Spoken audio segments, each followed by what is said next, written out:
Ingon si Jesus, ang anak sa tao may gahom dinhi sa yuta sa pagpasaylo sa mga sala.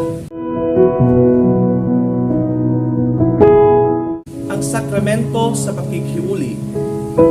Usa kini ka sakramento sa pakikiusa ug balik sa tao ngadto sa Dios diha sa mahigugmaong pakikiuli. Tungod sa sala, nabugto ang panagigala tali sa Dios ug sa tao.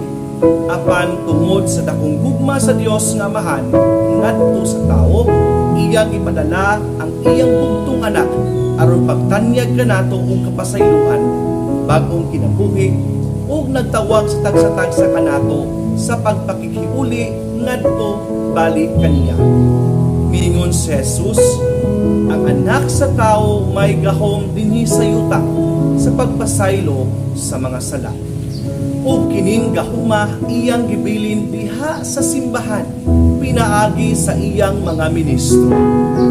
Ihatag ko kanimo ang mga yawe sa gingharian sa langit, ang imong idili dinhi sa yuta, idili usab didto sa langit, ug ang imong itugot dinhi sa yuta, itugot usab didto sa langit.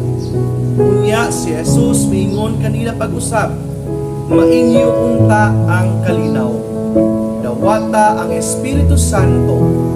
Kung pasayloon ninyo ang mga sala sa mga tao, ipasaylo kini. Kung ang ilang mga sala dili ninyo pasayloon, dili usab kini pasayloon.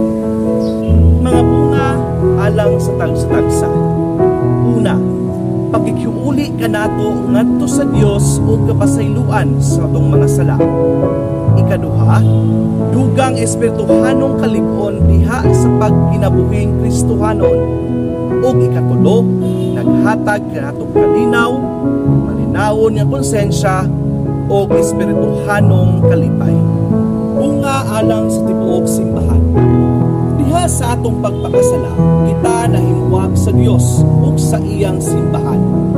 Diha sa atong pagpangumpisal, kita nakikiuli sa Dios ug sa iyang tibuok